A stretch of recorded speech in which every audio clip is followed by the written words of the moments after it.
Developing right now on Morning News Now, progress on Capitol Hill more than 40 days into a historic government shutdown.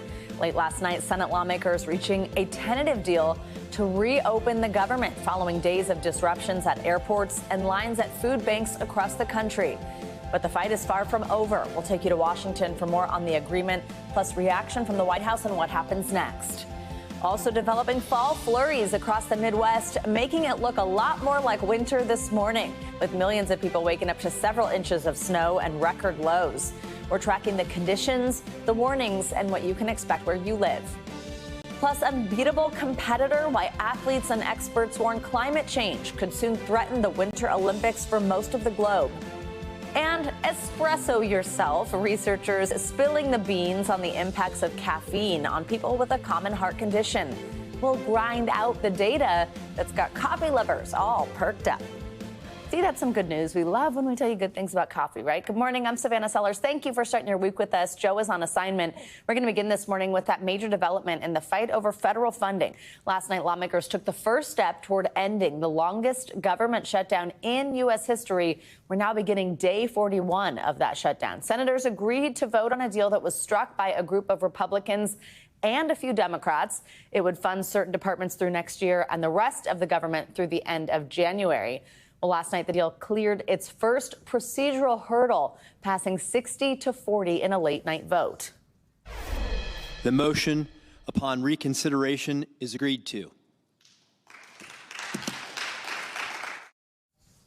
Now, even if the package does pass in the Senate, it still has a long way to go. It needs to be voted on in the House and then signed by President Trump, a process that could still take days here. NBC News White House correspondent Yamiche Alcindor is standing by with reaction from the White House. But first, let's bring in NBC News Capitol Hill correspondent Julie Sirkin with the latest. Julie, good morning. So this appears to be a major step forward. Walk us through the terms of this tentative deal, what comes next procedurally, and what this means for getting some of those programs funded. Yeah, Savannah, good morning. Well, it was kind of a surprise because Democrats were unsure of what strategy they would take, especially after their blowout wins last Tuesday in elections around the country. But they did come together on this deal, a group of about 8 Democrats joining Republicans in crafting this package. You see some of what it does on your screen. It does fund some departments like the Ag Department, which in turn funds SNAP food benefits fully through next September. It also funds some other agencies and departments, including the legislative branch, through next September. And it partially funds the rest of the government through January. This is a big deal. It's a big deal that Democrats crossed over after 40 days of refusing to put up the votes to reopen the government, fighting for health care like the Affordable Care Act tax credits, ultimately joining Republicans in starting off this procedural step last night, which will make it easier to pass in the Senate. But like you outlined, a lot more steps to go. The House is going to call its members back if and when the Senate fully passes this package. And then, of course, as you said, the president would have to sign it into law. What does this agreement say about federal workers who were either laid off during the shutdown or, importantly, many of them who've been working for weeks without pay?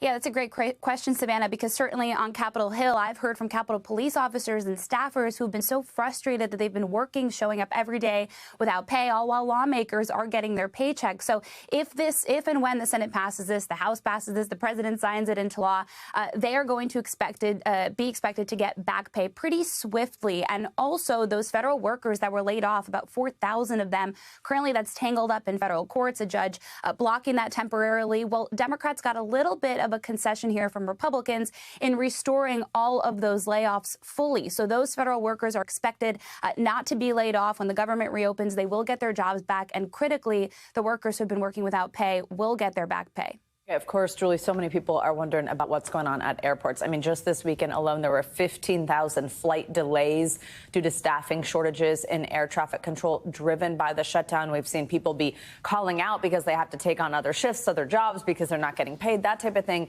I mean, is there any sense of if this deal passes, how soon do things start to get back to normal, keeping in mind that we were already dealing with a shortage of air traffic controllers? But when do we think this gets better? When does it not feel like a crapshoot when you're heading to the airport? Yeah, and I know it's felt that way for all of us, including me, when I traveled for election coverage last week. And those reductions in flights officially began this weekend. The FAA saying that they will continue reducing the number of flights by 2% every 2 days this week. So time is of the essence. And certainly this is one of those issues that propelled Democrats and Republicans into an off-ramp here. It's a great question when we can see this happen. First, the Senate needs to pass it. The House needs to pass this bill. But those air traffic controllers are, of course, part of those federal workers that are showing up to work without getting paid. And so this can happen pretty quickly if and when the Senate passes it this week. The House is expected and has told its members, according to a source, that they do expect to pass this bill as well this week because they want to get the government reopened, especially Republicans in that chamber. Democrats have some heartburn over this deal, particularly progressives, but certainly it's a priority for everybody, especially for that air travel, to get it back on control.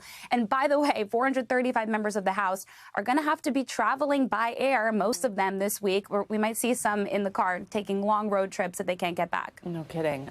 So, Julie, it sounds like this group of Democrats had to make a pretty significant concession here, right, on the issue of health care. Walk us through how they came to that decision, why they did it now, and where that does leave that fight over health care, the concern that Americans' premiums go up. Yeah, this was the basis of their entire fight. The Affordable Care Act subsidies expiring at the end of this year would cause premiums to skyrocket for so many Americans. They already got that sticker shock when open enrollment began at the beginning of this month, double, tripling in some cases their premiums. And so for Democrats, 8 of them, to concede on this matter is pretty huge. And to be clear, there's nothing new that they got out of Republicans. That's sort of why they moved to this conclusion in the first place. Take a listen to what we heard from one Democrat from Nevada who was key to unlocking this. I expect Republicans to be at the table in the next few weeks. I expect the White House to be at the table. And if they do choose not to come to the table, they can own the disastrous premium increases that will continue to rise. They will own the fact that Americans across this country are going to lose access to health care. Catherine Cortez Masto there and the other Democrats that ended up voting for this procedural step yesterday, holding a press conference trying to defend themselves to reporters, because the bottom line here, Savannah, is they ended up taking a deal that was on the table all along. Senate Majority Leader John Thune, the top Republican in that chamber, has promised Democrats for weeks that he would give them a vote on the Affordable Care Act subsidies if and when they reopen the government. That's exactly what they're getting, a handshake deal. It's going to happen sometime in December. And as you heard from Catherine Cortez Masto there, Democrats have another deadline they're willing to put up this fight over, and that is January 30th, when this continuing resolution funds the government through. We'll see if they do that then, but one thing is for sure, Democrats did elevate the issue of health care, crucially before the midterms next year. All right, Julie, thank you so much. Well, let's get more on this move by the Senate to advance this deal to end the shutdown with NBC News White House correspondent Yamiche Alcindor. Yamiche, good morning. So first, just how's the White House reacting to these latest developments on Capitol Hill? Is the president optimistic that this means a deal is close? Well, good morning, Savannah. Last night, as the president was walking back into the White House, the president sounded very optimistic that this deal, at least this deal that's not finalized, that it could actually bring the longest government shutdown in U.S. history to an end. Take a listen to what he said. Well, it looks like we're getting very close to the shutdown. We'll never agree to give any substantial money or any money to really prisoners, illegals that come into our country. And I think the Democrats understand that. And it looks like we're getting close to the shutdown ending. So you heard it there, the president hammering Democrats and already in some ways trying to spin sort of this as a win for Republicans. But the bottom line here is that the president believes that this deal could actually go through, Savannah. Yamiche, despite optimism, there has been so many questions, so much uncertainty for the millions of Americans who rely on the SNAP program. The Department of Agriculture had told states not to issue full SNAP benefits for the month and undo payments. Actually, help us understand the latest twist in this back and forth over SNAP benefits. What does this ultimately mean for families who need this? Well, Savannah, this ultimately means more chaos and confusion for the millions and millions of Americans who rely on government assistance, including the 42 million Americans who rely on SNAP benefits, or, of course, those food assistance benefits. So this is really, in some ways, a head-spinning back and forth. But this really started Thursday when a federal judge told the Trump administration, you have to allow states and you have to release the funds for states to pay SNAP in full. The Trump administration then appealed that decision to the Supreme Court. But in the meantime, they told states, we're going to fund SNAP in full. full. And by the way, we're also going to make sure that people get their payments, even though we really want to do partial payments. Then the Supreme Court stepped in and said, you know what, I'm going to temporarily block that lower court ruling. So then the Trump administration said, okay, we're going to go back to doing partial payments. But here's the thing, as you just noted, they then went back to states and said, hey, those states that we just said that you can have full payments, now you have to undo any of those steps that you took to give people those full payments. And if you don't, you're going to face financial penalties. So a state like Massachusetts, which sounded really optimistic and wanted to give people full payments, it's very unclear whether or not people are going to have those checks actually taken out of their accounts or what's going to happen. What's clear, just in talking to people over the weekend, is that a lot of Americans here are just feeling this strain. You see these food lines, these lines at food banks. You see people saying that they don't know how they're going to feed their families. So as all of this is going on, this back and forth, what you really have at the center of this is low-income Americans who are desperate and are really facing dire situations, Savannah. Absolutely. Yamiche, also the president's floating the idea of giving Americans cash for health care costs and checks as tariff dividends. Walk us through this latest information that we've heard from him. Is this an idea? Is this something concrete? It's really interesting because I think we first have to put the context up, which is that the polls, including a poll by NBC News, was showing that Americans were really blaming Americans were really blaming Republicans and the president more than Democrats for the shutdown. So you had this sort of mounting pressure on the president. And then you started hearing the president post these things online saying, well, why don't we just give cash to people for their health care? And also, why don't we give people $2,000 checks? He put online, people that are against tariffs are fools. We now are the richest, most respected country in the world. He went on to say a dividend of at least $2,000 a person, not including high-income people, will be paid to everyone. But here's the twist in all of this. One, there isn't an actual proposal to do this. And two, even the Treasury Secretary went on TV on Sunday and said there's no formal proposal when it comes to the health care cash. So you had members of the president's own administration, his own cabinet, sort of pouring cold water on these ideas. And again, no formal plans from the president. But it just really showed you that the president wanted to throw out their ideas as this government shutdown continues to drag on because, of course, we're now in day 41, and this will continue to go on until we have something that goes all the way through the House, which could take days, weeks, who knows, Savannah. All right, Yamiche, thank you very much. Well, with the shutdown grinding on for now, Democrats are still flying high following a strong week that saw them win several high-profile elections. Meet the Press moderator Kristen Welker spoke to House Minority Leader Hakeem Jeffries about what it could mean for the future of Congress. Hello there, Savannah. This week on Meet the Press, I spoke exclusively with House Minority Leader Hakeem Jeffries about whether he thinks Democrats will be able to regain control of Congress in 2026 following big election wins in New Jersey, Virginia, and New York. Democrats had a clean sweep, winning the New York City mayoral election, both gubernatorial races in New Jersey and Virginia, as you know, a ballot measure in California. You are on track to potentially become the next speaker if Democrats were to win back the House in 2026. How confident are you that that's going to happen? Well, Democrats are definitely going to take back control of the House of Representatives, and we're going to stay focused on the issues that matter: lowering the high cost of living, fixing our broken healthcare system, and cleaning up corruption to actually deliver a country that works for working class Americans, for everyday Americans, and for middle class Americans. As Democrats, you know, we believe in a country that has a strong floor and no ceiling. If you work hard and play by the rules, there should be no ceiling to the success that you can accomplish for yourself, for your family, for your children. At the same time, we also believe in a country that has a strong floor. That's Social Security and Medicare and Medicaid and nutritional assistance. By the way, the things that Republicans are trying to devastate right now. Leader Jeffries, what about the Senate?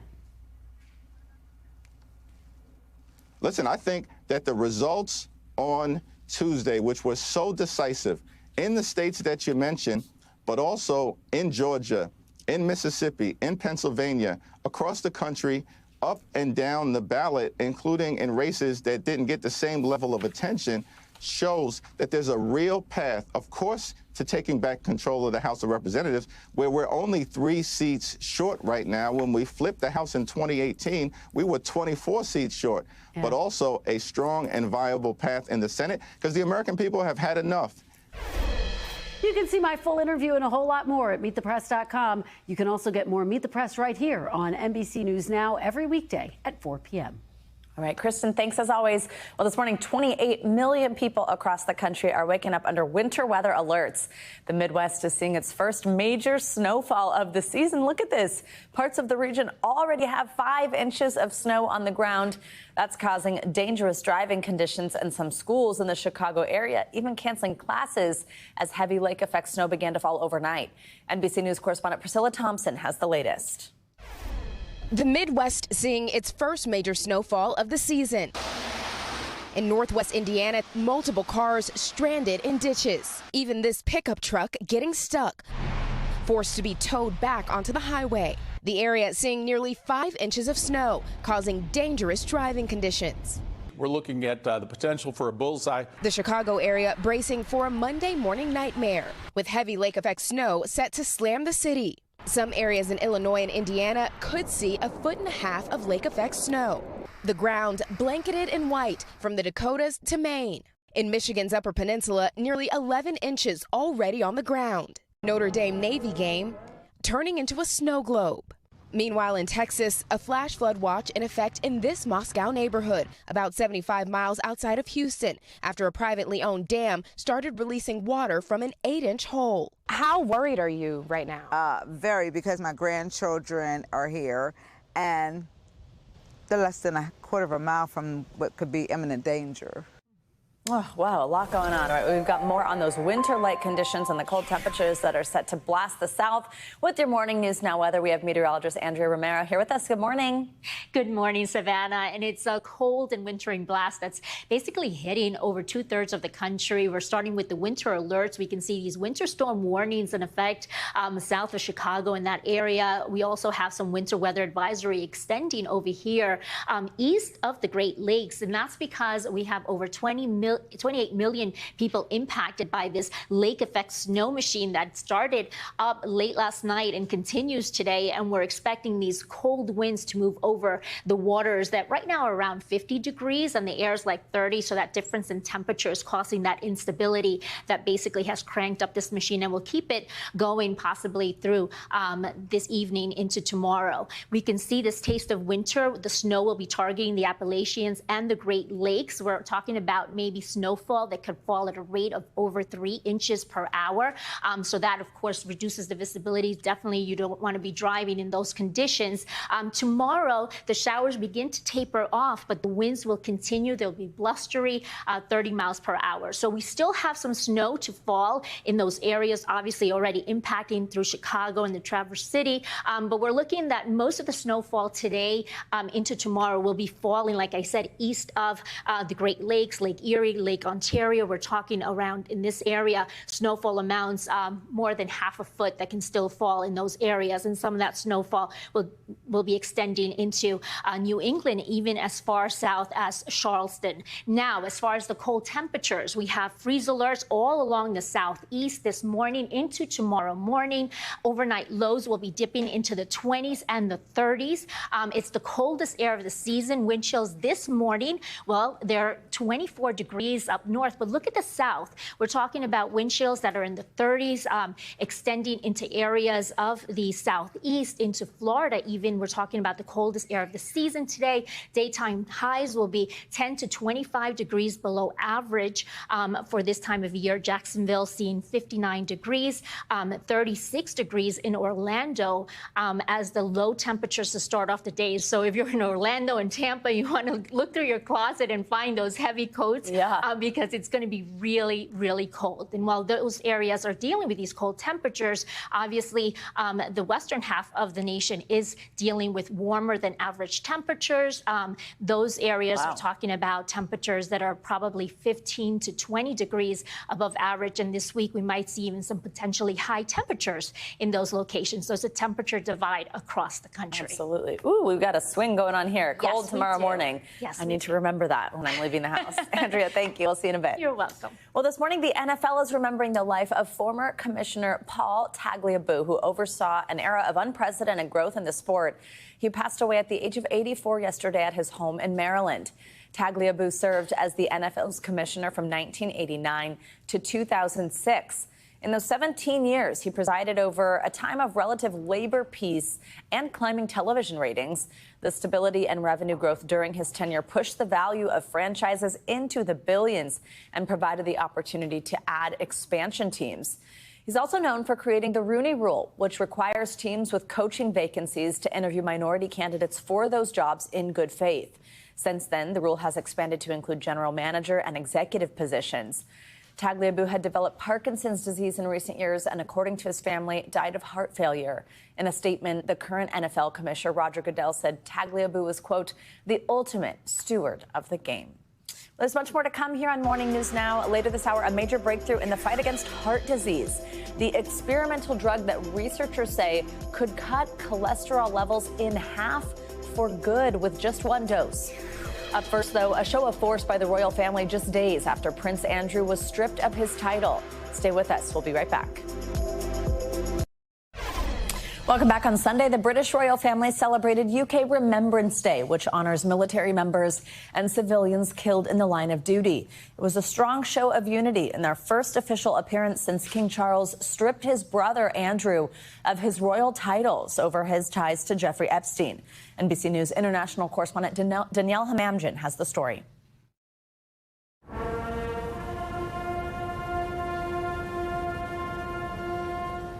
It was a royal show of force on one of the most important days of the family's calendar. King Charles, Prince William and the British royal family gathering for Remembrance Sunday, with an exception that surprised no one. The King's brother Andrew absent once again, as he's been for years, amid the fallout from his links to Jeffrey Epstein. The family appearing all together for the first time since the King delivered the final blow to his younger brother, stripping him of the title of Prince. Andrew Mountbatten Windsor, as he's now known, was asked to appear before the U.S. Congress. House Oversight Democrats requesting he sit for a transcribed interview as they investigate allegations of abuse against him. As a British citizen, Andrew cannot be forced to appear before the committee and has always denied any wrongdoing. But he has in the past acknowledged his friendship to Ghislaine Maxwell. After being convicted for her role in recruiting minors to be sexually assaulted by Epstein, Maxwell is now serving a 20-year sentence in a Texas camp following an abrupt and controversial transfer from a low-security facility in Florida, a move that was criticized by abuse survivors. In emails obtained by the House Judiciary Committee and reviewed exclusively by NBC News, Maxwell told friends and family it's new and improved in almost every regard, and that she's much happier here. Danielle Hamamdjian, NBC News. Well, staying in the UK, where the country's public broadcaster, the BBC, is dealing with the fallout over the resignation of two of its top executives. The Director General, Tim Davie, and News CEO Deborah Turness both resigned on Sunday amid mounting criticism over the way BBC's Panorama program edited a speech President Trump made on January 6, 2021, just before the Capitol Hill insurrection. Critics say the edit misled viewers because it was done in a way that suggested the president was explicitly encouraging the riots. The allegation came to light after the Daily Telegraph published a leaked BBC memo which details the edit. President Trump welcomed the resignations.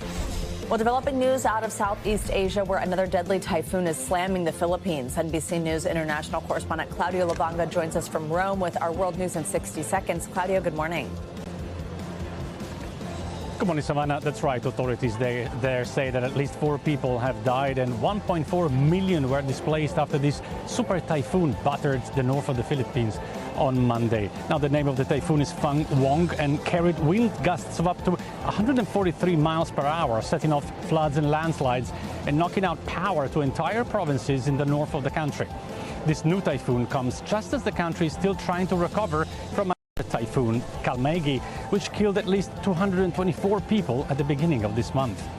Let's go now to Ecuador, where at least 31 inmates died and many more were injured after a riot broke out in a prison in Machala in the country's southwest. Ecuador's prison oversight agency says the riot stemmed from, and I quote, reorganization of inmates to a new maximum security prison that is due to begin soon. This latest violent incident comes less than 2 months after 14 inmates died in the same prison in what authorities said back then was a dispute between gangs. And let's end this tour of the world in Paris, where a mysterious man kept millions of people around the world wondering who he was after he was pictured at the Louvre on the day of the crown jewel heist, dressed like a character in a film noir. Now, people online started to speculate that Fedora Man, as they called him, was a detective, an insider, or even an AI fake. Well, turns out his name is Pedro Elias Garzón Delvaux. He's 15 years old, a fan of Sherlock Holmes, and lives in Paris with his parents. Well, it didn't have anything to do with the Louvre heist, Savannah, but he certainly stole the scene.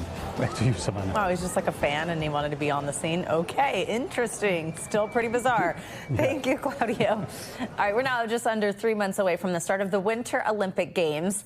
And a number of athletes, though, are sounding the alarm about the threat of climate change to their alpine sports.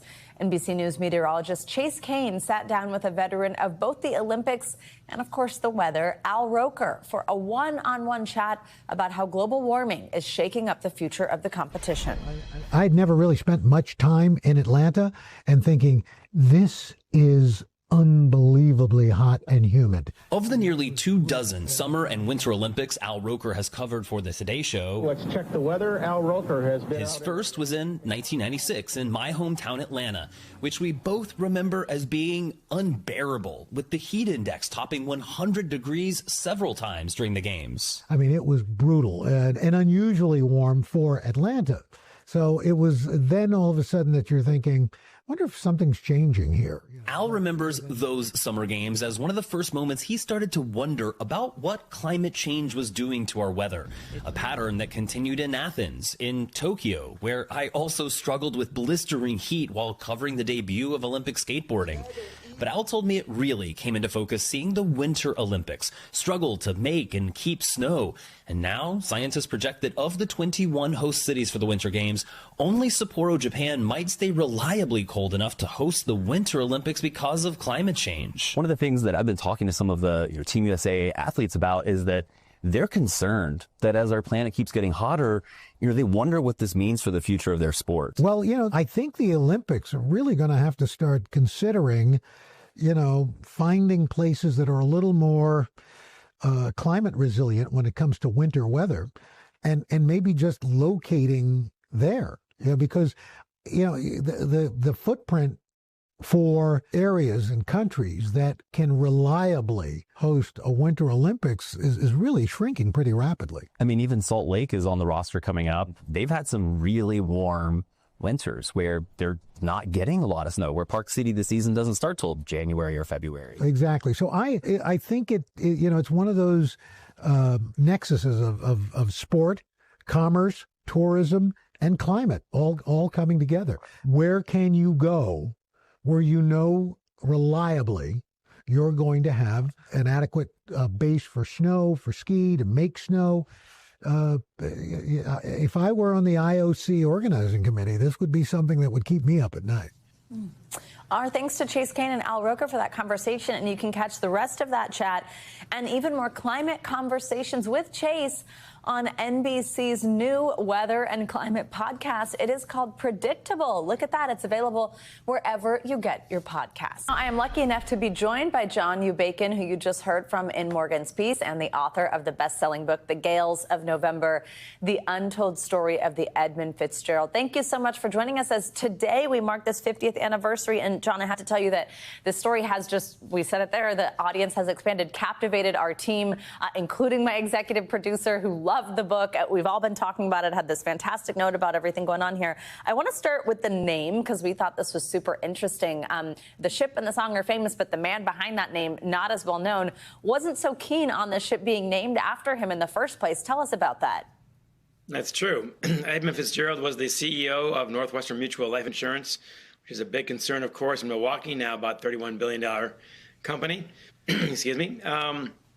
He had two edicts when he decided to get into the shipping business. One, that it'd be the greatest ship the Great Lakes have ever seen, and it truly was. And two, that the ship not be named after him.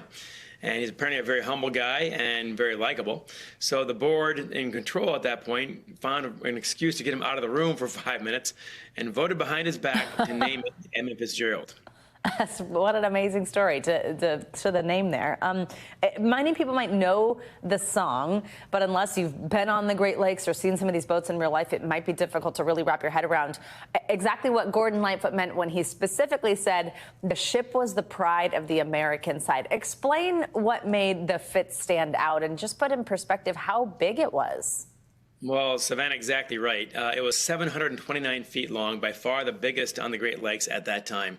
If you know the Detroit Renaissance Center, the biggest building between Toronto and Chicago, that's 730 feet. So this ship is 1 foot shorter than that. That's how long it is, a 73-story building, basically. It was also one of the fastest ships. It set all the cargo records and keep on breaking them for 13 years. It was also the most luxurious ship on the Great Lakes. That sounds crazy. But J.L. Hudson's, the big department store in Detroit, outfitted it with plush carpeting, with wood paneling walls, with air conditioning and TV. And these are things that even hotels did not have in 1958. You also provide this striking profile of the captain, and it was fun to learn about him through the book. I mentioned his name, Ernest McSorley. He was someone with decades of experience. He inspired deep loyalty in his crew, including the fact that this was going to potentially be his last time on this ship. So many of the others said, okay, mine too. If you were just setting out in what ended up being the storm of the century, it seems like this is the person that you would have wanted at the helm. Is that right? And yet... That is exactly right. In fact, the crew members had told people I had interviewed that in a storm, there's no one better than Ernest McSorley. He was considered the best captain on the Great Lakes out of 300. And I got that from his rivals as well. So this guy truly was the best and said to be the best in rough weather. So it's a cruel irony. And on top of that, Savannah, he had promised his wife before that shipping season, his wife Nellie in Toledo, that this would be his last season, and they tacked on one more trip, this last trip, a 3-day trip to Toledo, to get his bonus to pay for her health care because she had cancer in 24-hour care. So that's why they went on this trip. Oh, just amazing to hear some of these stories. You did such an incredible job also of really highlighting each of the 29 lives and did so by talking to these family members. What was that process like? Well, you saw Deb Champeau on your broadcast. Morgan Chesky, by the way, did a fantastic job. So kudos to him. But I got to know these people bit by bit. The trust grew naturally. And then they were able to tell their stories to a reporter for the first time. So I got to 6 crewmen who had been on the ship that year, actually, some of them, who knew the captain, knew the crew, and could tell me personal stories about all of them.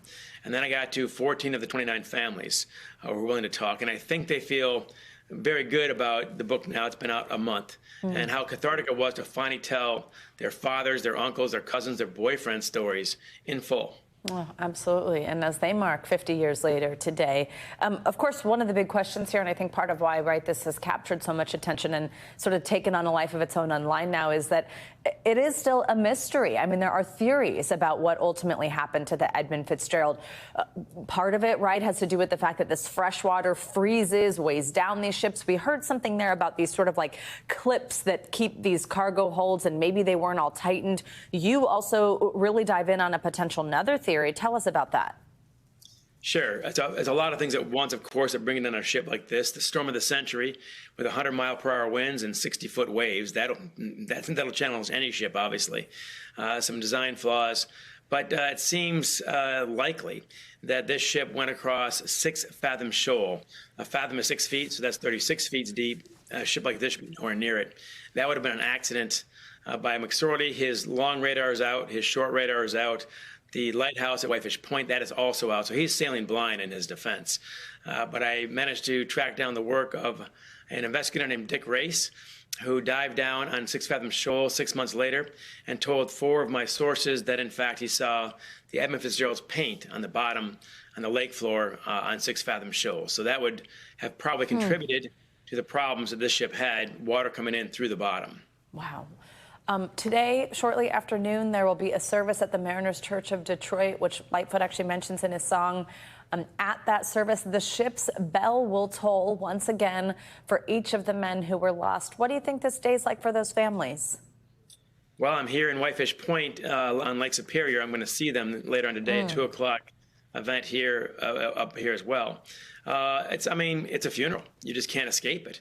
And as one of the one of the survivors told me, Heidi Wilhelm, 12 years old at the time, she said, you don't get over this, you get used to it. 50 years later, if you lost your dad on this day, it's still going to hurt. John Newbacon, author of Gales of November, thank you. And thank you also on behalf of our executive producer, Sean Reese. We loved your book. Thank you very much for your time this morning on an important day in the story of the Edmund Fitzgerald. We appreciate it. Savannah, thank you.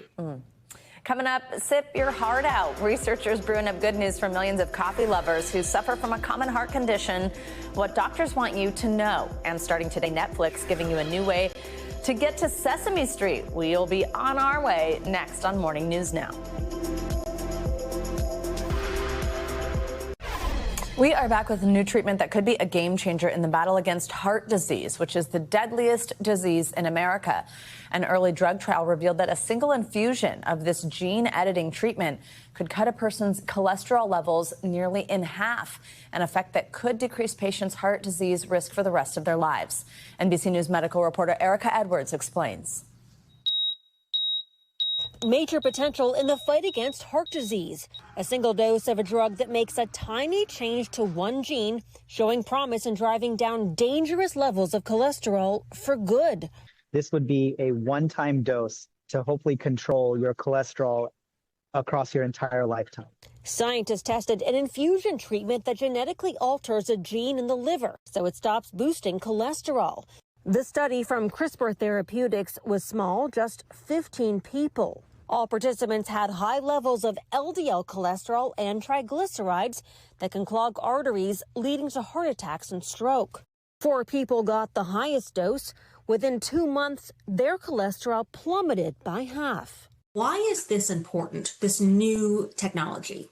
If it works, it really helps take the burden of pills off the patient. The experimental treatment could someday help people like 40-year-old Jennifer Leasty. She takes 5 medications to keep her sky-high cholesterol in check. I still feel young. The thought that I am on that much medication really bothers me. Experts warn it could be more than a decade before a treatment like this could be available. It still needs FDA approval. Once we can establish long-term safety, then I certainly think we should become more excited. If you can treat high cholesterol very early, you may even prevent the development of cardiovascular disease in the first place. A promising first step in the fight against America's leading cause of death. Erica Edwards, NBC News. All right, staying on your health, there's good news today for coffee drinkers. A new study finds that a cup of joe may protect you against irregular heartbeats. That's also known as an AFib. More than 10 million Americans actually live with this heart disorder. NBC News medical contributor Dr. Kavita Patel joins us for more on this. Dr. Patel, always great to see you. Good morning. So first, just tell us what AFib is, how common it is, what are the risks here? Yeah, good morning. It's a great study that is, and let me just tell you, atrial fibrillation, or AFib as it's known. Think of your heart like a 4-chamber orchestra with one conductor. When you have atrial fibrillation or atrial flutter, it's like several conductors are sending mixed signals. Your heart starts beating chaotically. Your heartbeat can become irregular, high, and less efficient at pumping blood. It can lead to blood clots, and it can make so many things worse, such as leading to a stroke, heart attack, or other complications. 10 million people, probably somebody you know, have atrial fibrillation. Risk goes up as we age and with people with high blood pressure. So talk us through what this new study has found about how coffee can, it sounds like, positively impact AFib. Yeah, so this is a study that was randomized, which means they took about 200 patients and randomized them to people who would have a cup of coffee a day and to those who had no coffee, no caffeine in the form of coffee for 6 months. And they all had a history of that AFib or had had some sort of treatment for AFib. So they've got a high chance of recurrence. And just for an anecdote, we used to tell people, even myself, we would tell people with AFib to not drink caffeine. The study is called Decaf, aptly named, and it showed that about having that 1 cup of caffeine could reduce your risk of recurrence of AFib by about 40% when compared to those who abstained from any caffeine intake for 6 months. So that suggests that some coffee, like you said, a cup of joe, might even be protective with atrial fibrillation. Talk a little bit about the limitations on this study. Did it tell us anything about larger amounts of coffee, or is it the caffeine in it? Could an energy drink be included here? Yeah, great questions. And in order to keep it kind of controlled, I mentioned it was a randomized controlled study. They did not look at any people, and they excluded people that were taking other forms of caffeine. So didn't include the energy drinks, didn't tell us anything about kind of the upper limits. I myself have about 2 to 3 cups. Is that more protective? We don't know. We just know that this tells us that the science we had used, or the anecdotes I had used all this time with atrial fibrillation, don't necessarily apply. So if you are drinking more than 1 cup of coffee a day or any caffeine, talk about this with your cardiologist, talk about it with your primary care doctor. There have been a lot of studies on the benefits of coffee recently. Yeah. Another promising link here, lower risk of heart and metabolic disease. What do we need to know there? And is there sort of just like a bigger thread about coffee and your heart? Yeah, it's a great question. We're just learning more and more, as you mentioned. We've several studies, some that show that you can lower your cholesterol, especially if you're using, I just want to point out, filtered coffee, because the filter can actually filter out diterpenes, which are these kind of compounds that are inside of the coffee granules. And so filtered coffee especially, as well as moderate to mild coffee intake, can do things like lower your blood pressure, cardiometabolic disease, risk of stroke, and now we know atrial fibrillation. So it's all kind of fitting with potentially that smaller amount of caffeine can be cardioprotective. But again, this is something that I think will continue to be studied, and we'll have more information. But in the meantime, a filtered cup of coffee a day could keep the doctor away. All right, there you go. Love to hear that. Let me tell you. All right, Dr. Patel, thanks. Good to see you. Thank you. Well, time now for some Wall Street headlines. Blue Origin's New Glenn rocket is still grounded this morning. NBC's Emily Lorsch is here with that and more in our Money Minute. Emily, good morning. Hey, Savannah, good morning. Yeah, Jeff Bezos' space company Blue Origin hit pause on the second launch of its mega rocket, New Glenn, on Sunday. The mission was rescheduled for Wednesday because of weather conditions, launch pad issues, and a cruise ship that was close to the flight path. It's a big moment for the company, marking its first commercial mission that will carry NASA's spacecraft Escapade to Mars. And with a deal not signed yet between YouTube TV and Disney, YouTube TV is offering customers a $20 credit for the disruption. It's been more than a week now since subscribers have been without multiple Disney channels, including ABC and ESPN. Customers will get an email with instructions on how to apply for the credit. Finally, for the first time ever, Sesame Street is rolling out on Netflix. The iconic educational series, known for teaching generations of children everything from counting to kindness, will stream globally and ad-free for the next 2 years. It will still air on PBS stations and digital channels too. And now, with Netflix's massive reach, a whole new generation is about to meet Big Bird and friends all over again. Of course, Elmo. I feel like Cookie Monster is a big one that everyone's obsessed with, though. So new generations will get some new friends. There you go. Love it. Thanks, Emily. All right, coming up, a former football pro going from the gridiron to the wood shop. Dreams do change. Things do happen that are out of your control. What you can do, though, is take away the good parts from that learning experience. When we come back, we'll introduce you to the former NFL player who's tackling a new kind of challenge these days. Don't drop the ball. This is Morning News Now.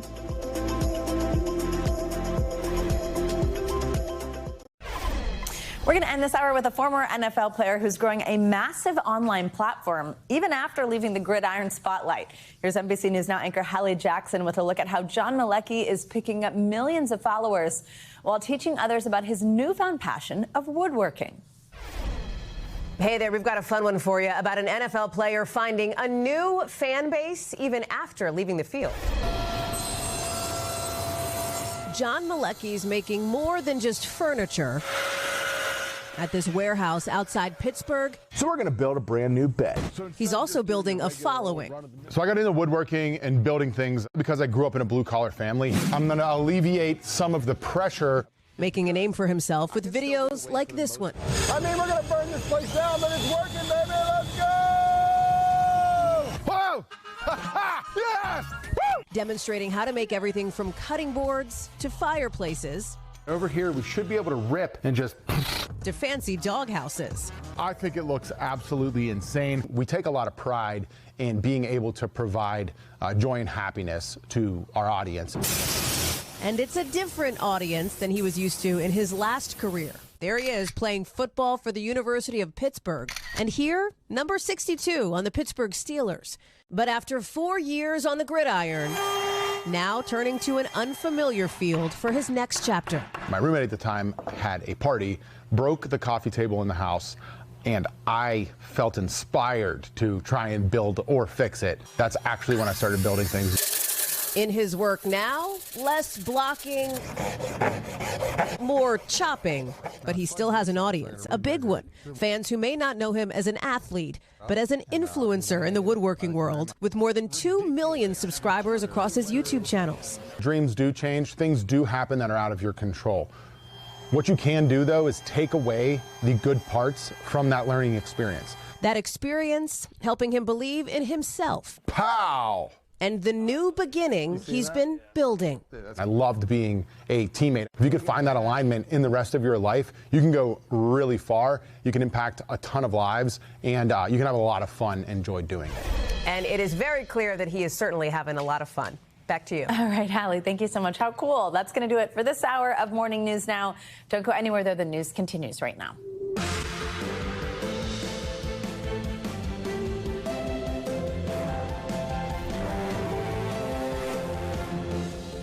Good Monday morning. Thanks for kicking off your week with us. I'm Savannah Sellers. Joe's on assignment. It's just us today. Right now on Morning News Now, is there a possible end in sight to what's now become the longest federal government shutdown in American history? Well, overnight, 8 Senate Democrats siding with Republicans to move the funding stalemate forward, despite heavy pushback from some colleagues. The concessions made to get the plan through and what it all means for the bill's future in the House.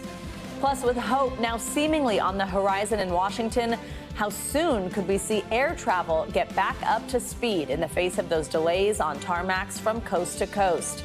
And what millions of Americans who rely on vital food assistance programs can expect now. We are covering it all. Plus, whiteout, Mother Nature's first major snowfall of the season, blanketing millions across the Midwest. And a bitterly cold Arctic blast is bringing some positively freezing temps to major cities as far south as Austin, Texas. We have your full forecast as the work week kicks off with a shiver. And later in the hour, it's a viral skincare line that's been stirring up controversy among parents and doctors. Products which the company says are safe for kids as young as 3 years old. But who really needs that? We'll dig into that later this hour. We're going to begin, though, on Capitol Hill, where the longest government shutdown in history could soon be coming to an end.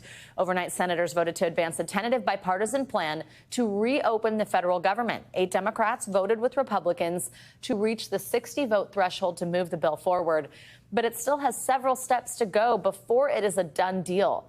NBC News Chief Capitol Hill correspondent Ryan Nobles has the latest.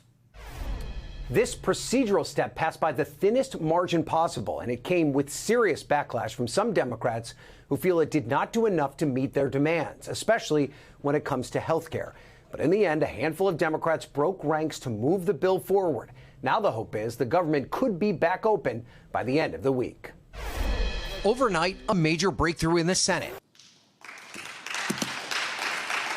A bipartisan group of senators hatching a deal that would end the shutdown stalemate and fully fund large swaths of the government through next September. I'm optimistic that after almost 6 weeks of this shutdown, we'll finally be able to end it. Despite major disagreement inside the Democratic Party. I mean, I voted no just because I was so pissed off.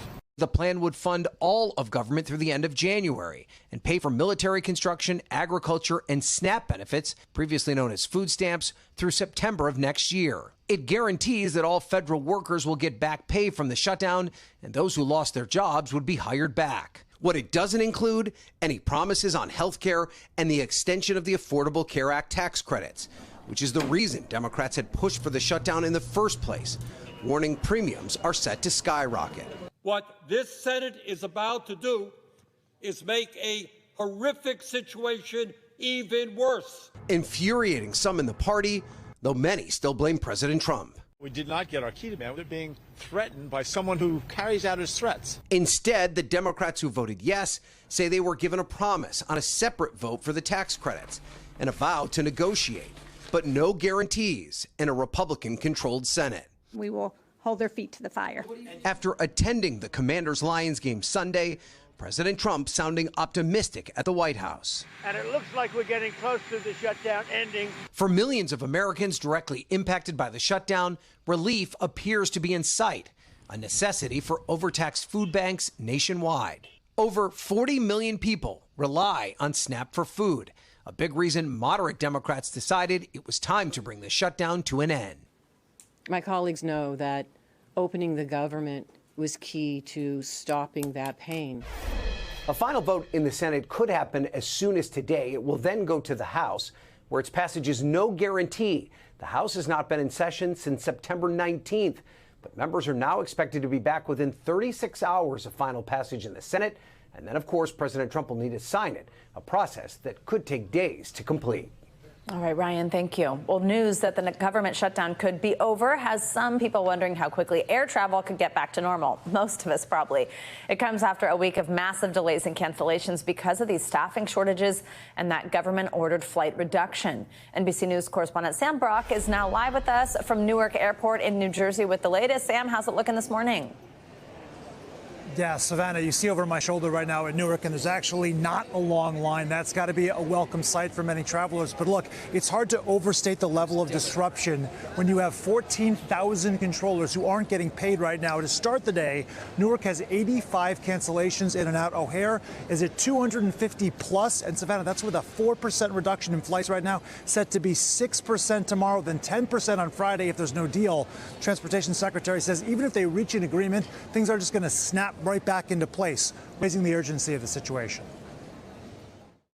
With a potential deal in the works to reopen the government, there's growing hope this morning that air travel may soon return to normal too, after weeks of shutdown-driven flight delays and cancellations. The impact that this is having on everybody is just a nightmare. Over the weekend, the shutdown causing chaos at airports nationwide. More than 4,000 flights canceled and 15,000 plus delayed. The federal government ordering a 4% reduction in flights to combat staffing shortages. It worries me for our safety. On Sunday, before the deal took shape, President Trump's Transportation Secretary Sean Duffy painting a dire picture of the struggles over the weekend. Yesterday, Jake, 18 of 22 controllers in Atlanta didn't show up. We had 81 staffing triggers throughout the national airspace yesterday. And saying safety is driving the reductions, adding to the pressure on Congress. 2 weeks before Thanksgiving, you're going to see air travel be reduced to a trickle.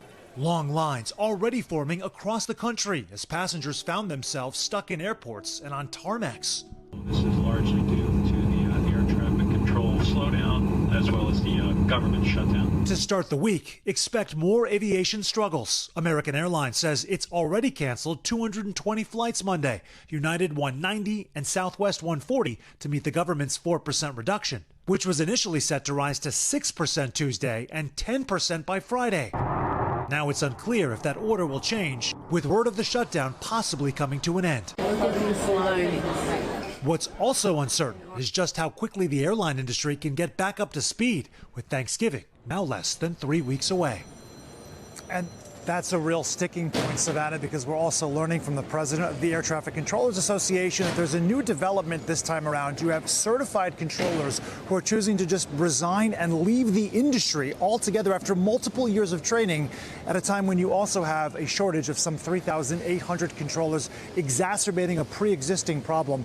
I would also add, according to Airlines for America, if we get to a 10% reduction later this week, the daily economic impact is forecast somewhere between 280 and $580 million per day. So clearly the incentive for everybody to come to a deal is quite obvious. And good reminder, Sam, there that aside from the shutdown, we still have these issues with air traffic control. Thank you very much. Well, now let's get to some immigration news. ICE is considering an expansion that would drastically increase their capacity for detaining immigrants. The Trump administration is exploring a plan to buy warehouses that were designed for companies like Amazon and repurpose them as detention facilities for immigrants before they are deported. This is according to a Homeland Security Department official and a White House official. The DHS official described these warehouses as future, quote, mega detention centers, since they are more than twice the size of current ICE detention facilities. NBC News senior Homeland Security correspondent Julia Ainsley joins us now with her reporting on this. Julia, good morning. So just start by telling us a little bit about this plan. Do we know where these warehouses are, who would run them? Well, we understand that it's under consideration right now, and I'm told that this is not in its infancy, meaning it's something they've been considering for a while, and they're starting to narrow down on where they want to buy these warehouses. These are giant warehouses that were designed by developers, hoping companies like Amazon or people who needed data servers would come along and buy them. And instead, since they've sat unpurchased and unleased. The federal government is now coming along as their likely client to be able to put immigrants in these warehouses. We understand this is supposed to increase the efficiency of this pipeline between arrest, detention, and deportation. So we could probably guess that they would be near airports and places where immigrants could be brought in from places they're arrested and deported out to the countries they're going to be going to next. But we don't know exactly where in the country they are going to be purchasing these at this time. No decision's been made. I mentioned, Julia, warehouses like the type that a company like Amazon would use or maybe built and isn't using. Do they have any involvement in this deal? They don't, and that's really important to work out. This really came as news to Amazon, but the reason we're talking about the fact that they're built for companies like Amazon, and it gives you a sense of the scale. An average Amazon warehouse is 800,000 square feet. Savannah. That is quadruple the size of an average ICE facility. So they'll be able to hold many more immigrants at one time than they previously did. Another thing that's unusual is that ICE wants to own these and operate them themselves. That has not typically been done. Usually they contract them out to private prison groups who bring in their own staff and are able to get everything they need to get it up to court-mandated standards that also include medical care and certain security level. So this will be really a new experiment for ICE to see if they can get these places running with their own personnel. Absolutely. Julia, the Trump administration has also tried, of course, several different approaches. We've discussed this before, to constructing immigration detention facilities, really since the president took office in January. What hurdles has the administration faced in these efforts that may come into play with this warehouse plan, or maybe they won't come into play if these are existing facilities? Well, they've certainly have had hurdles in the past. You know, the first idea that was thrown out early on was Guantanamo Bay. The president tried to use the military to build tents outside that existing prison for alleged terrorists to Cuba. That didn't work out. They weren't able to get that up to speed. So they basically emptied that facility. Then they moved to Fort Bliss. That was supposed to hold tens of thousands of immigrants in tents in Texas. At this point, we understand they're holding a little over 1,000, and that, of course, came online later than expected. We also saw state-run facilities like Alligator Alcatraz that was later shut down amid court disputes. There are some state-run facilities like in Indiana and Louisiana that are still and still in use. What's different here, Savannah, is that they are finally turning to brick and mortar rather than tents. A lot of the problems with the facilities I just mentioned was that they were soft-sided facilities that had been used for immigrants in the past who were crossing the border and staying for maybe 72 hours, but they weren't used for the long-term, what can be up to 6 months or even a year in ICE detention. And so now we are seeing them turn to brick and mortar. The question is, can they retrofit them in time to bring them up to the standards that they would need to have to be able to hold people? Julia, are there anything like this already in use, large-scale detention centers? Not at this level. No, not. This would really increase by fourfold the capacity that ICE typically has. They do, of course, have some. You see this in Anson, Texas. This is the Blue Bonnet facility where we saw immigrants be brought to earlier this year when the Trump administration attempted to use the Alien Enemies Act to deport immigrants to El Salvador CICOT prison for a second time. But really, on the scale we're talking about here, this would be a new endeavor. All right, Julia Ainsley, thank you as always. Well, dozens of President Trump's allies who were accused of being involved in attempts to overturn the 2020 election have been pardoned. That is according to the president's pardon attorney. Among those is former New York Mayor Rudy Giuliani, who was also the president's former personal attorney. The pardons are seen as largely symbolic since none of the people mentioned were convicted of federal crimes. NBC News has asked the White House for comment, with the president yet to comment on this issue publicly. Well, the FAA is issuing a new directive for cargo planes. Over the weekend, the agency issued an emergency airworthiness directive grounding MD-11s. That's the type of plane that was involved in that fatal and fiery UPS cargo jet crash in Louisville, Kentucky, nearly a week ago. The death toll from that incident now stands at 14, including 3 pilots and 11 victims on the ground. NBC News senior correspondent Tom Costello covers aviation for us and has the details on this grounding effort. Tom, good morning.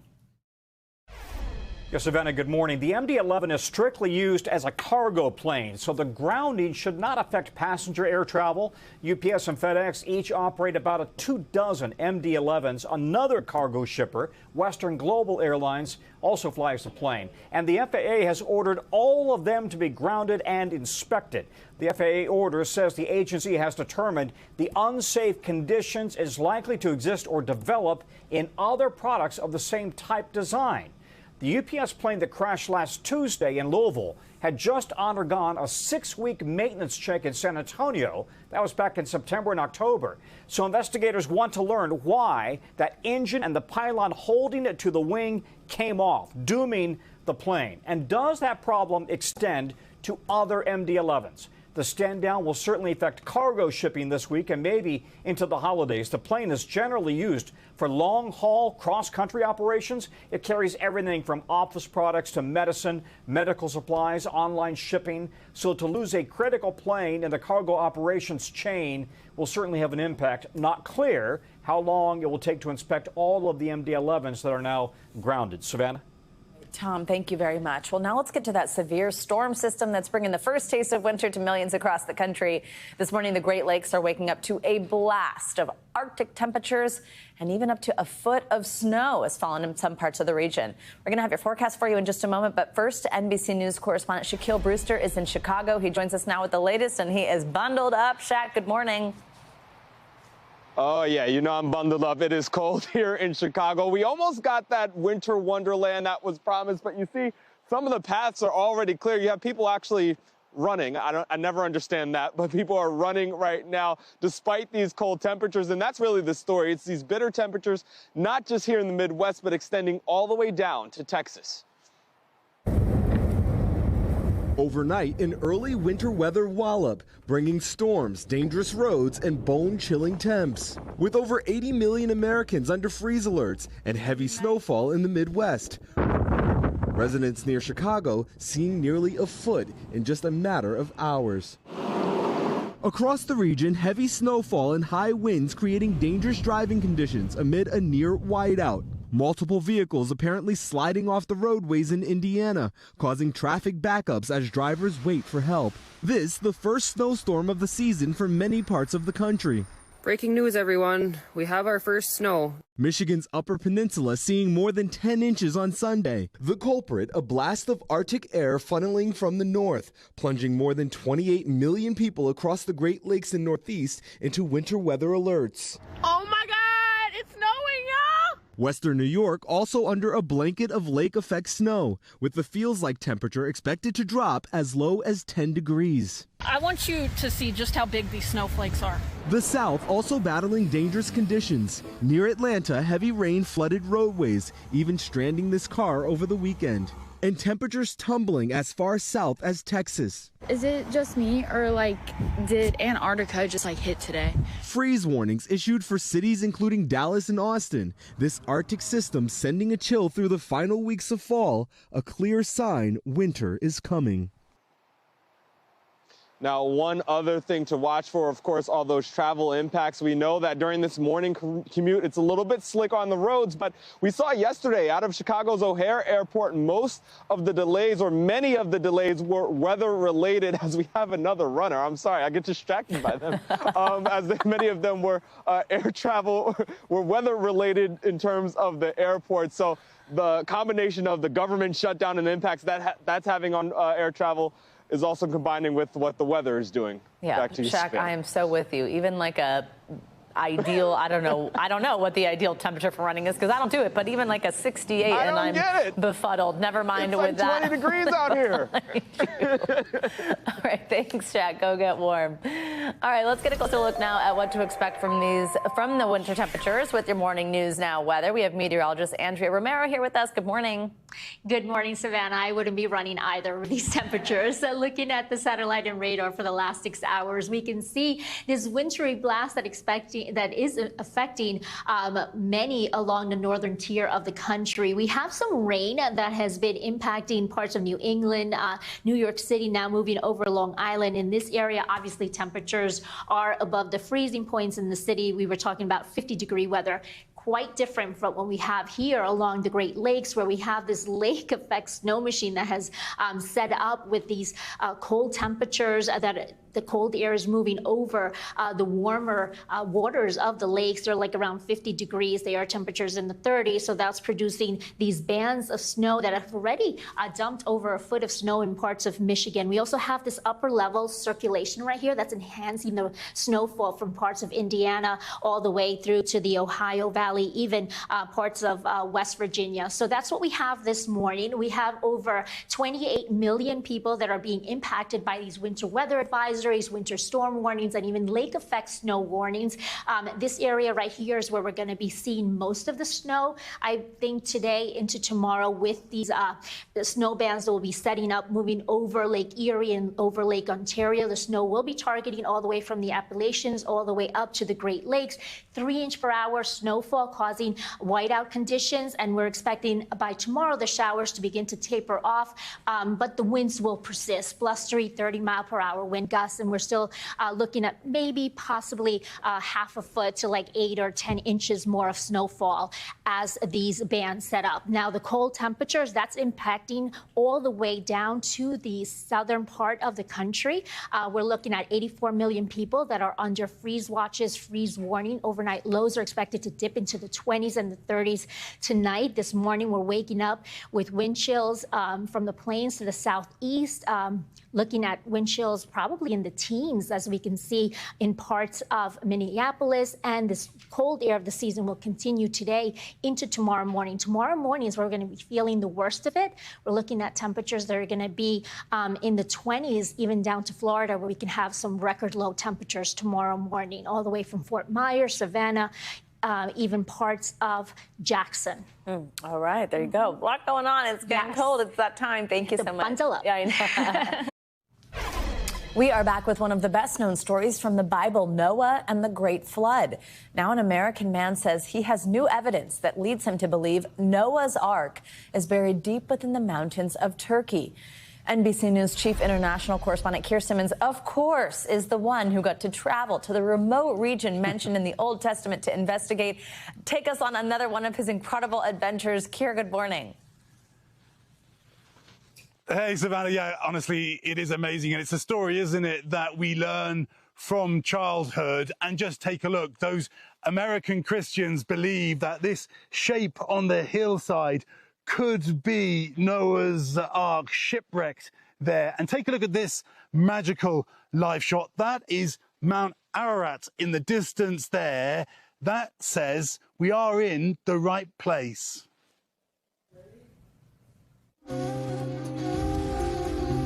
Imagine these mountains millennia ago submerged by floods. And in this beautiful biblical landscape named in the Old Testament, the shape of a ship. The book of Genesis says Noah landed here in the mountains of Ararat. So, could this really be Noah's Ark? New research shared with Today hints at that extraordinary conclusion. Believers have been drawn to this site in Turkey, close to the Iranian border, since it mysteriously emerged after an earthquake in the 1940s. You're here. Christian researcher Andrew Jones from California says the dimensions match. In chapter 6 of Genesis, it talks about a 300-cubit long boat. And that, if you use the Egyptian cubit, is 515 feet long, or about 157 meters. And that's exactly the length of this boat-shaped object. Okay, what do you see, Solly? And Jones says he has fresh evidence, working with a local professor to look beneath the surface after several teams scanned the site with ground-penetrating radar. We're standing right above where these images were taken.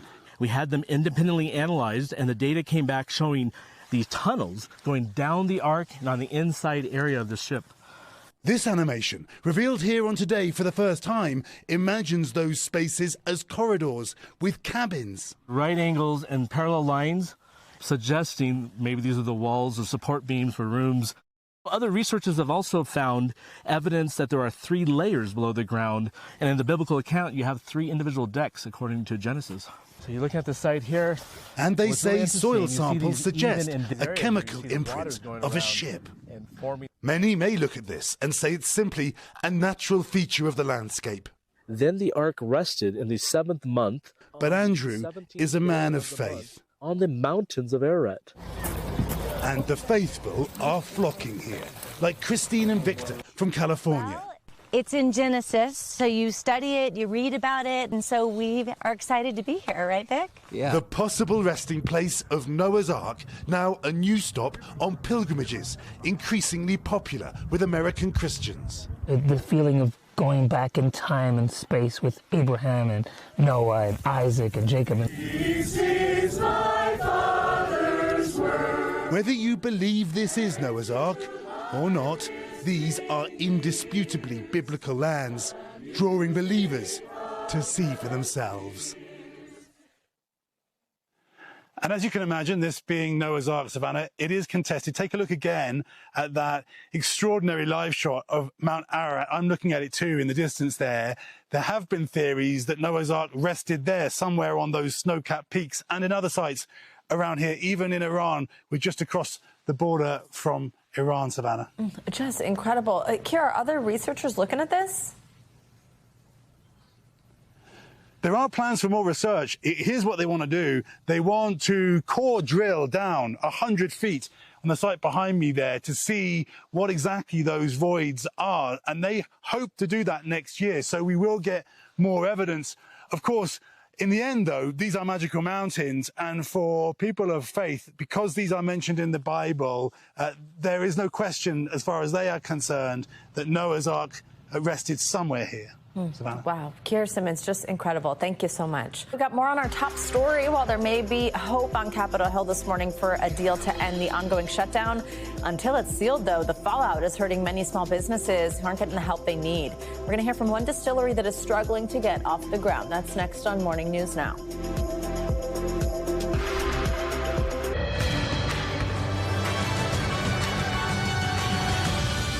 We're back now with a closer look at what's making news in the world of politics this morning, starting with President Trump floating his own health care plan. NBC News political reporter Megan Leibowitz joins us now with more on that and other Washington headlines. Hey, Megan, good morning. Hey, Savannah, good morning. Let's kick things off at the White House, where President Trump suggested paying people directly for health care costs and doling out $2,000 dividends from tariff revenue. President Trump said in a post to Truth Social that he was recommending Senate Republicans take up the health care payments idea. But Treasury Secretary Scott Bessent said yesterday in an ABC interview that the administration does not have a formal proposal and is not suggesting the idea to lawmakers right now. Bessent also said he has not spoken with Trump yet about this tariff dividend idea. Let's go next to an NBC News poll which found that 43% of registered voters said that they support the No Kings movement. Remember, that's a movement that opposes the Trump administration and has held rallies across the country. Now, compare that 43% to the 30% of registered voters who said that they support the MAGA movement. Looking ahead, the poll also indicated that 2/3 of voters were very interested in midterm elections, which are still a year away. Finally, let's go to the Trust for the National Mall. Now, that's the nonprofit accepting donations that are going toward the White House ballroom. The trust responded to a letter from a group of Democratic lawmakers who asked more than a dozen questions about the ballroom project. The trust response, though, avoided most of the lawmakers' questions and didn't provide any of the requested documentation. Instead, it reiterated its partnership with the National Park Service and noted it was not involved in the planning or design of the ballroom. Now, we should note that Comcast, which is the parent company of NBC News, was included on a White House list of donors. And that's a look at what is making news in politics this morning. Savannah? Megan, thanks so much. Well, among the millions of Americans feeling the effects of the federal government shutdown, small business owners who can't get the government approvals they need to operate. NBC News Chief Capitol Hill correspondent Ryan Nobles spoke to a couple in Maryland whose plan to get their distillery up and running before the holidays is now under threat. This is our heirloom red corn. For the husband-wife team of Dave Harris and Megan Draham, the idea of owning and operating their own distillery was a dream 11 years in the making. These barrels must mean a lot to you, right? Because this was like these are like your babies, right? Yes, we say goodnight every night when we turn off the light when we go home and go to bed. As they worked toward that dream, they painstakingly created new spirits, built an entire operation to produce the product all in one place, and made sure they followed every single rule and a heavily regulated industry. The font weight, all these things are very carefully prescribed. Wow. There were setbacks, like the COVID-19 pandemic. But just last month, they opened their doors. And as they worked to build a customer base, they were dealt a blow they did not see coming: a federal government shutdown. It's threatening to our business, and it's disappointing to our customers. A big part of their launch plan was to take advantage of the holidays to draw in new customers with the release of new inventive cocktails and liqueurs. That's part of what really drew us to this whole process, is being able to be creative and come up with lots of different products to share with our customers. But each one of those drinks requires a label and formula approval from the federal government if they're using unique or non-standard ingredients. And the system to get sign-off is shut down. You send in something and you just get an out-of-office reply? There's none. There's nothing we can at enter it on the website, we can put it in, but it's a closed system. Nothing's happening. Bilberry, juniper, and rosemary. Without approval, any new drink they attempt to develop must stay in their recipe lab. If they try and sell it, they'd be breaking the law. We've really spent so much time thinking about every detail of this project, and it is really frustrating to get here and just have our hands tied. And as the busy holiday season ramps up, they're stuck with a limited menu of already approved drinks, losing out on potential sales and repeat customers. People will notice, and they're going to get sick of our very limited opening menu that we're constrained to until the government reopens. The story of Song Dog Distillery is just one example of the ways, big and small, the federal government shutdown is impacting American businesses. Right now, an estimated 1.4 million federal workers are going without pay. Federal grants and new Small Business Administration loans are paused. Small business contractors with the government are already losing $3 billion a week. And 42 million low-income Americans are in limbo as funding for food assistance is battled in court. People are really struggling right now. Richard Trent leads the Main Street Alliance, a network of 30,000 small businesses. When Washington shuts down, Main Street doesn't get to. So small business owners still have to pay employees, they still have to cover rent and serve their communities, but they can't get approvals, they can't access loans, and they can't plan for what's next. For David and Megan, the uncertainty of when it will end compounds the problem. There doesn't seem to be any resolution that's on the near horizon. Businesses like ours need some type of certainty, some kind of roadmap for what's about to happen. But there's still no end in sight. Ryan Nobles, NBC News. Great look at the personal impacts here. Thanks, Ryan. Coming up, parents, would you let your toddler start their own skincare routine? When Morning News Now returns, the viral beauty brand that's pushing products designed for children as young as 3 years old. That's next. Stay with us.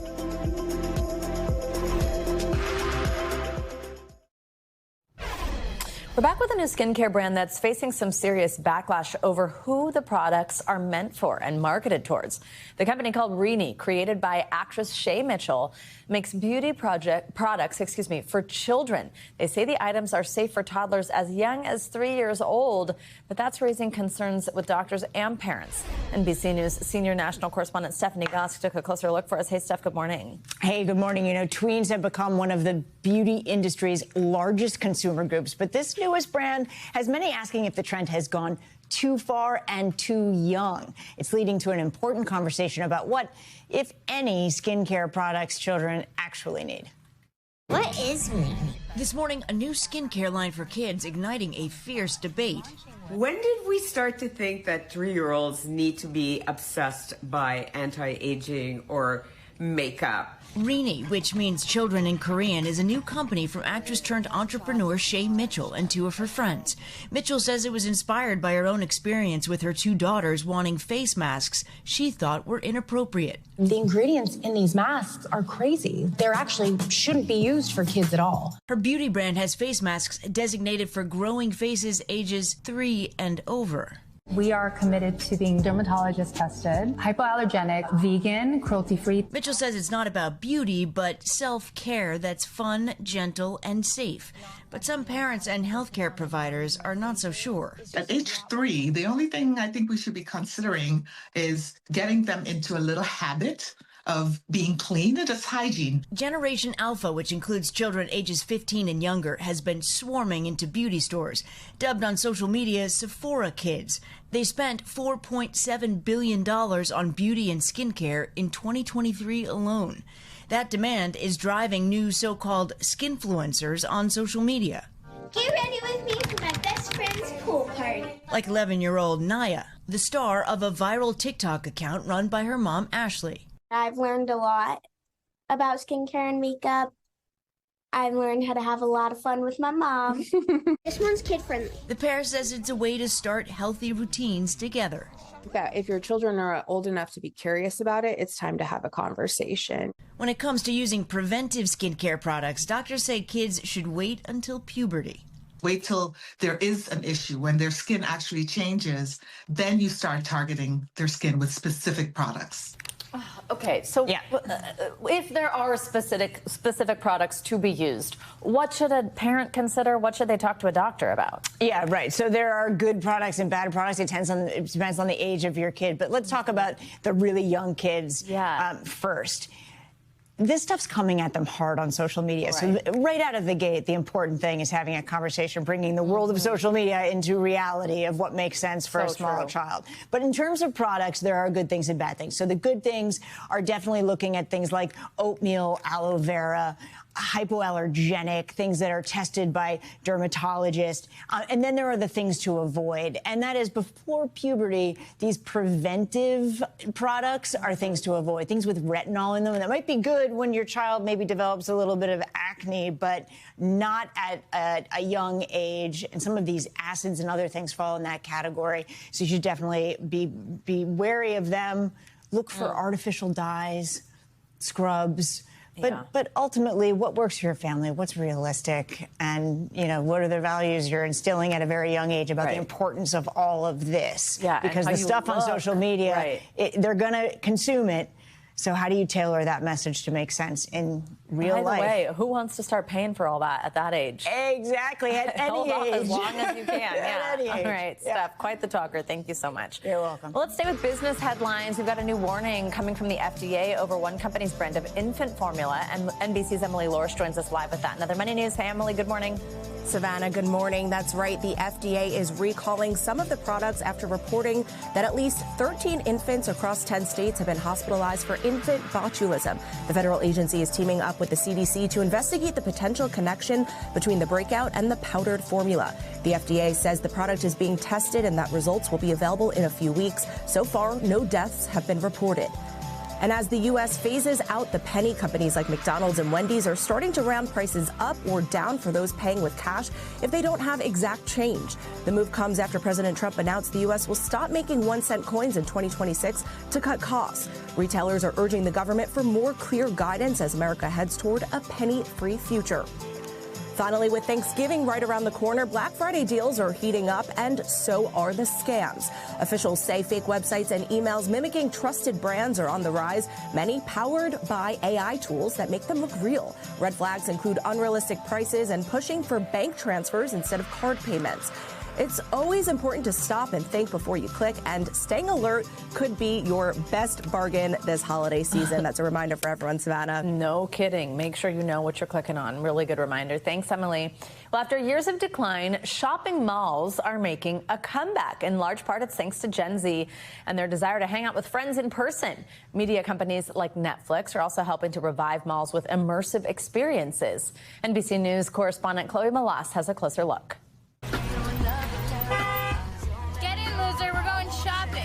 It's a scene right out of a classic teen movie.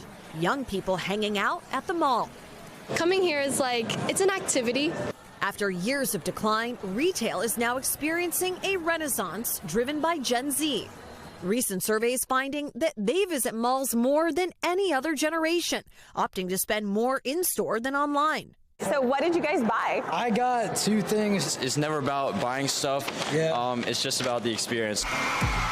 From dining spots by popular influencers like Mr. Beast to indoor activities at Dick's House of Sport, even activates life-size video games. Malls are tapping into Gen Z's interests, nearly doubling the number of experiential offerings in the past decade. Now major media companies are joining the transformation. Netflix House is our in real life experience for fans to immerse themselves into Netflix stories. We got an exclusive look inside the more than 100,000 square foot space where the streamer's most famous titles from Wednesday to Bridgerton are making the leap from online to IRL. It's a race. Oh, yes. I'm not very good. The first location set to open this week outside Philadelphia and one of the nation's biggest malls, a decision Netflix's chief marketing officer, Marion Lee, says is strategic. Why malls? Well, it is a traditional gathering place for people. There's a lot of nostalgia for kids, teenagers to hang out at the mall. And so we felt like it was a natural place for us to have our fans who are already walking around the malls to be able to stop in. Retail experts say that malls are evolving quickly to meet demand. Gen Z has reinvigorated the mall.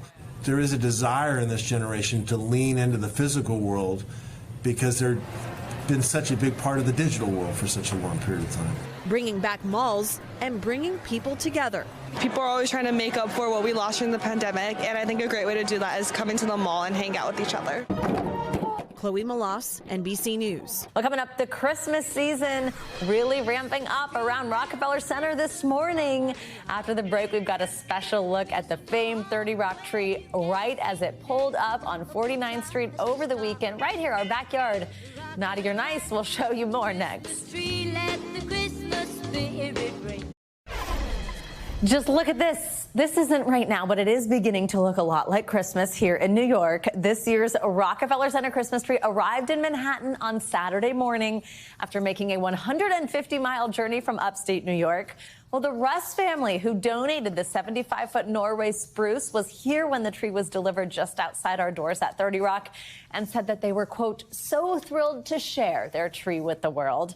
The tree is now covered in scaffolding so crews can decorate it with 50,000 lights and a 900-pound star ahead of the lighting ceremony on December 3rd. That star, by the way, like way taller than me. It always surprises me just how big it is. Well, we're going to end the hour with another tree making its mark on New York. Visitors at Wave Hill Public Garden have been sharing their handwritten wishes of hope, peace, and more on a wish tree. It's part of a global art installation by Yoko Ono that started back in 1996. NBC News correspondent Emily Ikeda has the story. From a distance, these lilac trees appear to be in full bloom.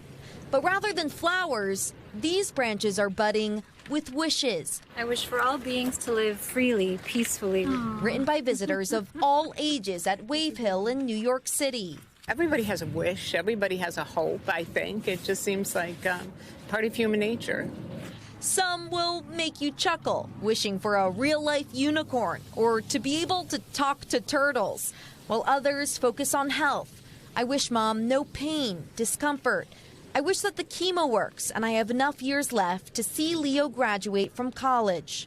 No matter the language, many share a theme of peace. It was good to see that people were wishing for something else other than wishing something for themselves. It's all part of Yoko Ono's Wish Tree, an art installation she started in 1996, sprouting up globally from Sweden to Japan to the UK.